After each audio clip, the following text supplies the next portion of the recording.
Hello and welcome to another episode of Friday Fiber Chat. My name is Sarah and this channel is where I share all about my crafty projects. It's mostly knitting, but I like to sprinkle in some other fiber arts as well. If you are new to the channel and this is your first video, welcome. I'm so happy to have you here. And if you're a returning viewer, thank you so much for joining me again.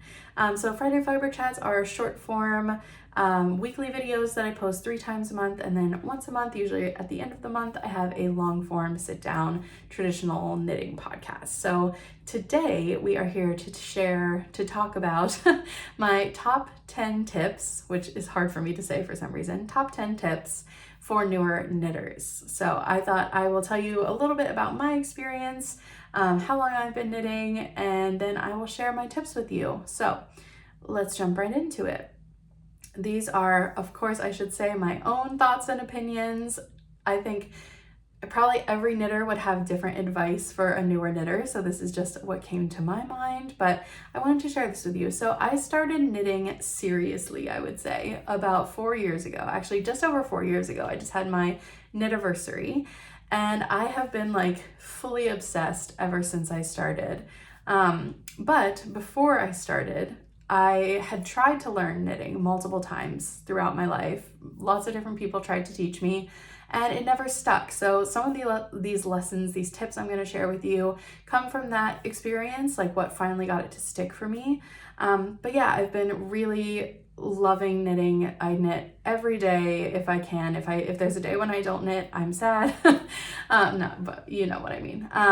Yeah, I love to knit all kinds of projects, socks, garments, accessories, stuffed animals, you name it, I've probably tried it with very few exceptions. So really excited to share my tips for any newer knitters out there. And if you're not a newer knitter, I hope that you'll share this with anyone you know that may be. So without further ado, let's jump into it. I'm not gonna go through these in any particular order. It's not like there's any one that I think is more important than another. I'm just gonna share them in the order that they came to me. So my number one tip, first on the list for newer knitters, is knit what you want to knit.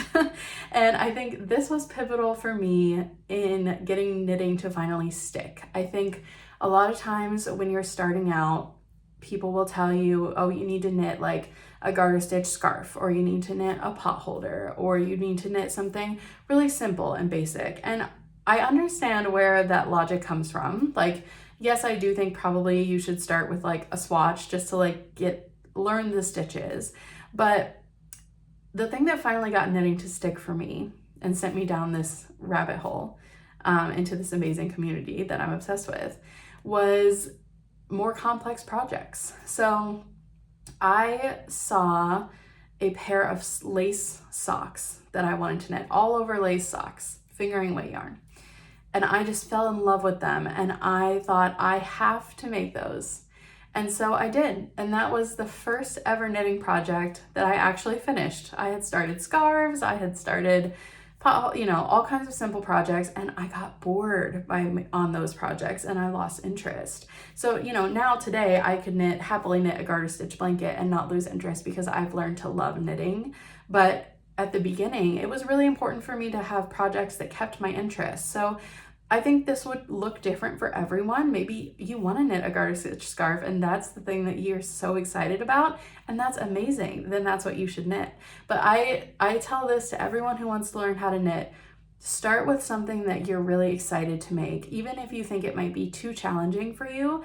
And also, if you're a newer knitter but not brand new, don't be afraid to try projects that you think might be too challenging for you or outside of your skill set, because that's how we grow. We can learn new techniques, and that's what keeps the craft interesting. So that's a huge piece of advice, is just like knit what you want to knit and pick up the skills as you go. Whatever is going to keep you interested and excited about knitting, that's what you should knit.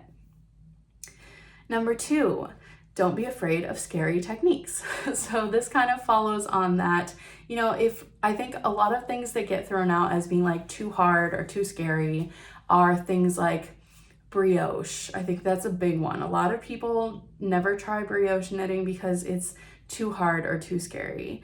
Some others are maybe like mosaic knitting, colorwork knitting, double double knitting, like, you know, like a double knit button band. There's all kinds of techniques that people think are scary. And really it's just as hard as learning any other technique. Once you get the hang of it, you got it. And you know, you're never gonna gain the new skills unless you try. So I really recommend, don't be afraid to learn new things. And in that vein, number 3 is that YouTube is a great free resource. Obviously you are here seeing this on YouTube, so hopefully you know this one already, but I have to say, I took a knitting class at the beginning to kind of teach me the basics, which was amazing. But then I learned everything else from YouTube. So every more advanced technique, everything that wasn't knit or purl, I taught myself from YouTube, with a couple of exceptions. You're always gonna have a technique or two that doesn't like stick for you for some reason. For me, it's like a tubular bind off, a sewn tubular bind off. I can't get it in my head. My friend Jess had to teach me. She also showed me how to do magic loop, which was something that it was just easier for me to learn from another person. So, you know, if what you're looking for isn't available on YouTube, you can always seek out in-person classes or knitting groups to help you. But yeah, I think there's so many amazing free resources on YouTube and online in general. If videos aren't your format, even though you're watching a video right now, there's lots of great written like blog resources. So don't be afraid to look out there in the internet for help with new techniques and skills. Okay, next one is a big one, number 4. There's no right way to do anything in knitting. And this was a big one for me too, as far as learning to love knitting, because when I had been taught before it finally stuck for me, everyone was trying to teach me how to knit English style, where you hold the yarn in your dominant hand and you throw it like this. But I had learned how to crochet as a child from my mom. And in crochet, you tension your yarn, or at least I was taught to tension my yarn in my non-dominant hand. So for me, that's my left hand. So holding the yarn in my right hand felt so foreign to me, and it didn't feel natural. And when I finally took that knitting class that I mentioned, which I took the beginning knitting class at So to Speak, which is a local fabric and yarn shop here in Columbus. They're great. If you're ever here, definitely check them out. I was talking to the instructor and I said, this doesn't feel right to me. Like, is there any way, I keep wanting to hold the yarn in my left hand. Is there any way that I can do that? And at the time I had no idea that there were all these different styles of knitting. So the words I was looking for were English style and continental. And she said, oh yeah, like here, you can do it continental style and let me show you how. And that was just like that unlocked everything for me, that there wasn't only one way to do it, that I had to fit into that box. I could make it work for me. And I've since gone on to learn there's so many different techniques and ways to do almost everything in knitting. You know, you want to do a decrease, there's several different ways to do that. You want to do an increase, you could do a lifted increase, or a make one left, make one right, or a knit front back. There's so many different options. And continental and English aren't the only knitting styles. There's Portuguese, there's so many others. And there's also different ways of knitting within that. There's combination knitting, which is where you basically knit twisted purls, which when I first started knitting, I was doing that and I didn't even realize it. At a certain point, I realized, oh, my purls are twisted. Maybe I should be purling a different way. And I taught myself a different way. But now I have all those tools in my toolkit. So there's no right or wrong way to do anything. If you're learning something and it doesn't feel right, look up an alternative, because there probably is one. So there's no right or wrong way to do anything in knitting. Okay, number 5 is block your knits. I think this is a must. There are a handful of exceptions, but I really feel like this is so important. I've met several knitters who don't ever block their garments, and I feel like blocking is pure magic. Like, a garment isn't gonna like lay correctly until it's been blocked. And what do I mean by blocking? If you're not sure what that is, basically when you finish your project, you soak it in water with some wool wash, and then you shape it and lay it flat to dry. Like you you roll it up in a towel, squeeze out the water, roll it up in a towel, stomp on it, lay it out flat to dry, and let it dry naturally. And that tells the garment what shape it's supposed to be. You can also fudge the measurements a little bit. If it's not quite coming out to spec, you can block it a little bigger or smaller. It's kind of malleable, but it kind of sets the garment in its permanent form. But it also makes your stitches lie nice and flat. It makes everything very even. I feel like this is an absolute must for garments in my book. I think for like accessories, you could get away without doing it unless it's something like a shawl or something with lace. There have been times where I have chosen not to block like a brioche hat, for example, or something that might stretch out a lot, or even socks. A lot of people don't block their socks, and I think that's totally fine. But in my mind, I think blocking garments is a must regardless of the fiber content. I block my summer t-shirts that are made out of cotton, and I block my woolly sweaters. I think blocking garments is a must for me. All right, number 6, match your fiber to your project. And this is something that comes with experience. And I think this can be really challenging for newer knitters. And it was definitely challenging for me when I was first starting out. So what do I mean by this? This sweater I'm wearing, which is the Kintra by Rebecca Clow, by the way, I made this with a woolen spun 100% wool yarn. It has a beautiful bounce, it has beautiful structure, it was great for color work. If I tried to knit this out of a 100% cotton yarn, it would have been a disaster. I mean, you might get a wearable garment, but that yarn isn't gonna lend itself to the color work or the structure of this. And vice versa, if I was knitting a beautiful lacy tank top for summer and I used a DK weight 100% wool that's like really round and bouncy, you're not going to get the desired effect. So certain fibers just have certain inherent properties that make them better for some garments or projects over others. So alpaca, for example, is a very drapey fiber, so it could be beautiful for a shawl or a garment that you want to be really drapey and lovely, but it wouldn't be good for a more structured sweater like this. And these are things that you just kind of learn along the way. And I think it's definitely harder for newer knitters, but you can educate yourself about these things. I think it's always helpful to look at the recommended yarn for a project, whether you're looking in Ravelry or on a designer's website.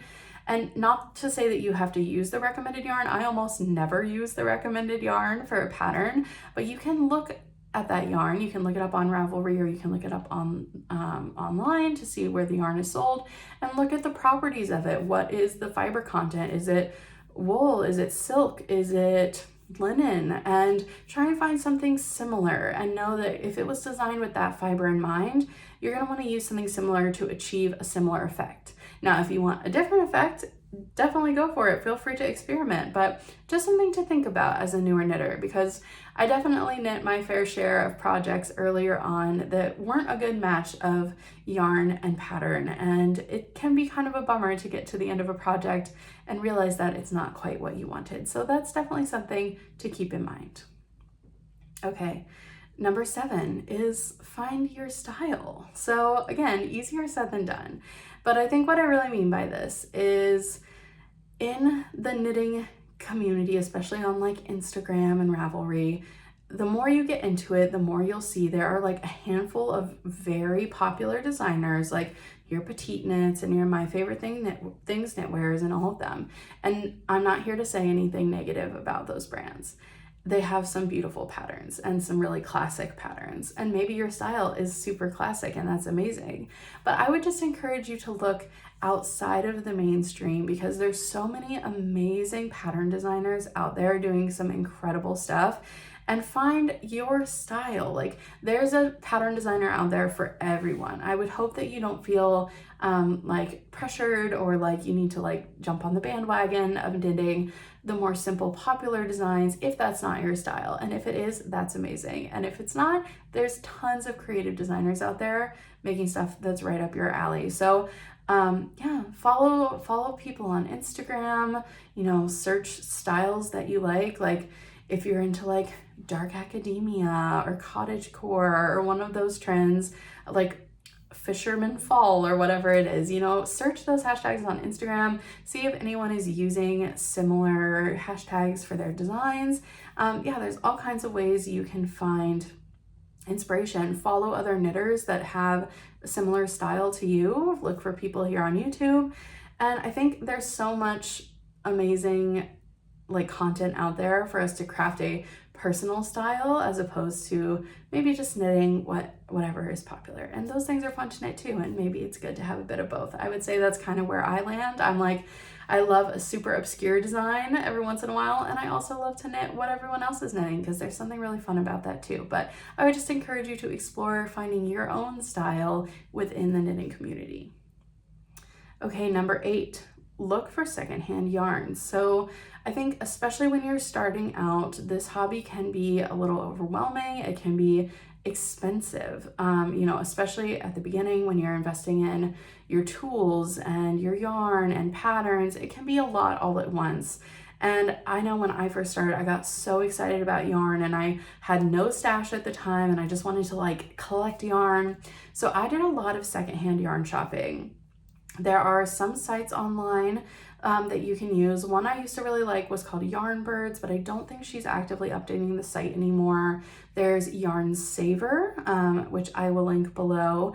And there is a lot of secondhand craft supply shops kind of popping up all over the place. We just had one open here in Columbus. It's called Craft Raccoon. There's an online one called Make and Mend that I can link below as well. So maybe do some searching for these like secondhand art supply shops, whether they're in your local area or online. There's definitely places to find secondhand yarn online. You can also look at local thrift shops. Some of them have craft supplies. I've occasionally seen yarn at my local thrift shop. You can also look on like Facebook Marketplace, and you can also shop people's stash on Ravelry. It's not the easiest thing to use. It's not the most like user-friendly experience. So if you're interested in that, I would maybe watch a YouTube video about how to shop people's stash on Ravelry, and maybe I can try and find one to link for you below because it's not super intuitive. But yeah, check out, or look at people are doing destashes all the time. Like Instagram creators that I follow will have destash accounts, or YouTubers will do destash. So just keep an eye on it. I've seen you can even find yarn on like Poshmark and stuff like that. So yeah, just keep your eye out for secondhand yarns if you're trying to keep knitting and you're excited about knitting, but want to do it on a little bit more of a budget.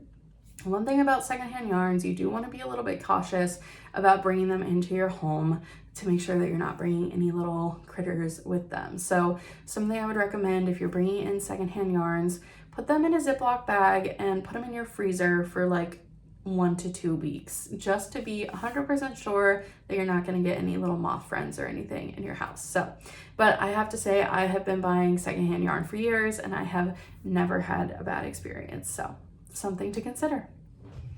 All right, we've got 2 more. This one is going to be controversial.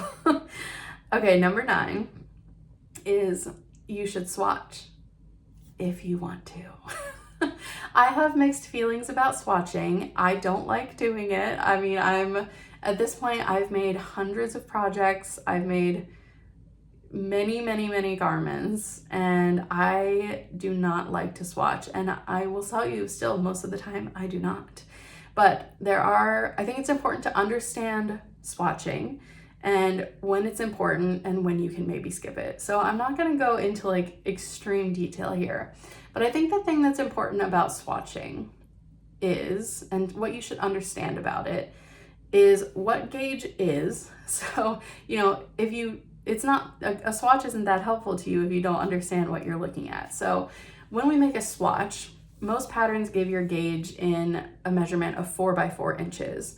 So really, if you're gonna go to the trouble of making a swatch, you should try to make it at least 6 by 6 inches, or at the very least 5 by 5 inches, because you need to be able to measure that 4 by 4 inches without the stitches around the edges being distorted. So if I am knitting a swatch, I always go for 6 by 6. And the way I find that how many stitches I should cast on is I take whatever the pattern says. Let's say it was 10 stitches in 4 inches. I would figure out, okay, if it's 10 stitches in 4 inches, I'm gonna need X amount of stitches in 6 inches based on that number. So that is how I would figure out how many to cast on and how many rows to knit, etc. But we're not here for math today. So I would recommend, if you're gonna do it, do at least 6 by 6, or else it's not gonna give you the information you're looking for. Okay, swatches are really important to tell you the what the fabric is going to be like. Do you like how the fabric looks, how open or dense it is? Do you like how the colors look if you're holding yarns together? Like, let's say you're holding a wool and a mohair. Do you like how they are working up together in the swatch? Do you like the drape of the fabric? Is it really stiff, or is it really nice and flowy, or is it somewhere in the middle? So those are kind of the properties you're looking for. Also, a swatch can tell you how much your project is going to grow, kind of. So some yarns you just know are going to grow more than others. Like superwash yarn is going to tend to grow in length more than like a non-superwash wool. And your swatch can tell you that to an extent, but a 6-inch swatch isn't affected by gravity as much as an entire garment. So your garment is always going to grow more than your swatch. So that's where I'm like, the swatch is never 100% accurate. I feel like I'm going all over the place on this one. My main takeaway is, I think there are times when it's important to swatch, and these are the times that I choose to swatch. If I'm not sure about holding 2 yarns together. So if I am thinking about doing like a marl effect where I'm using 2 different color yarns and knitting them together, I might knit a swatch to be sure that I like the color combo. I also have gotten in the habit of doing a swatch anytime I'm knitting a pattern from a new designer. So I think this is really important. I tend to knit patterns from the same designers like fairly often. So like in my mind, once I've figured out where my gauge is kind of in comparison to theirs, at least I have a ballpark. So a perfect example of this is Ozetta's patterns, who I love. They're a really popular pattern designer. I've knit a couple of her patterns now, and I know now that I need to go down 2 needle sizes when I'm knitting their patterns, because every time I have to do that. And now I just know. So for the next one, I might not swatch. I might just go down 2 needle sizes. I think you can do a swatch for every project if that's what your heart desires. But if you're like me and you hate swatching, here's when you can probably get away without doing a swatch. Any kind of accessory or shawl, I think no swatch needed. Have I had hats that came out too big? Yes, I have. Was I devastated by that? No, because it's a hat. That's my personal tale. I have never swatched for a sock, and I've knit almost 100 pairs of socks. Most of them fit just fine. You know, if you know that you're a super loose knitter or a super tight knitter, you probably will need to swatch more often. But if you're somewhere in the medium range, you probably don't need to swatch for everything. Like I said, if you've knit a Sari Nordland pattern and you figured out, okay, I needed to go up a needle size, probably that's going to be the same across the board for most of her patterns. So I feel like I might get some pushback on this one, but I would say understand why swatching is important so that you can decide if you need to do one or not. And then just use your best judgment. I'm not out here being like, I'll never make a swatch, or like, you should swatch for every project. I think it's kind of like a gray area, and you should just try to understand why it can be important and when it's okay to forget about it. All right, last one, and this is just as much a piece of advice for newer knitters as it is for myself. It is not a race, and you should go at your own pace. So I think, especially in like the knitting YouTube world, knitting Instagram, it can seem like people are cranking out a garment like every week. And a lot of this depends on your size as well. Like, I feel like a lot of popular knitting influencers are much smaller people, and yeah, maybe they can knit a sweater every week, but I can't. There have been sweaters that I've knit in like 6 or 7 days, but that's like 1 or 2 sweaters out of the like 60 or so sweaters that I've knit. Most of them take me 3 weeks to a month, probably, or longer, much longer than that. The short end is usually 3 weeks to a month. The long end can be up to a year. I have a sweater that just celebrated its birthday. So I think it depends, on the project, but the point is, try not to get caught up in the hustle and rush of like, oh, that person cranked out 27 projects this month. Like, that's not realistic for everyone. So much of it depends on how much time you have to knit in your day, your pace, how long you've been knitting for. There's so many factors. It's very easy to get caught up in comparing ourselves to others, and we should try not to do that. Easier said than done. I myself am guilty of being like, oh, I have to finish this before I record my next podcast so I can show it off. But it is something I think that we should all strive for, because this is supposed to be a slow craft, an enjoyable craft, a meditative craft. And there are times when I am sitting and I'm just knitting and I'm like, yeah, I could just do this all day, every day. And I just hope that we can all enjoy it for that aspect of it and, not feel like we're in the rat race of like finishing objects. So those are my top 10 knitting tips. I will summarize them for you real quick before we go. Number 1, knit what you want to knit. Number 2, don't be afraid of those scary techniques looking at you brioche. Number 3, YouTube is a great free resource, but also check your local library. They have amazing knitting books, and sometimes they even have like free needles and other resources. Number 4, there is no right way to do it. Number 5, block your knits, please. Number 6, match your fiber to your project. Number 7, find your personal knitting style. Number 8, look for those secondhand yarns if you can find them. Number 9, swatch if you want to. And number 10, it's not a race. So those are my tips. I hope you newer knitters out there found something helpful to you. Any experienced knitters, please feel free to leave your tips down below as well. I always love to hear from you all. And that is all I've got for you today. So thank you so much for watching. Please like and subscribe if you made it this far. Really happy to have you here on the channel. So thank you so much. I will see you next week for a regularly scheduled podcast episode. Until then, I hope you get lots of knitting time in. Bye.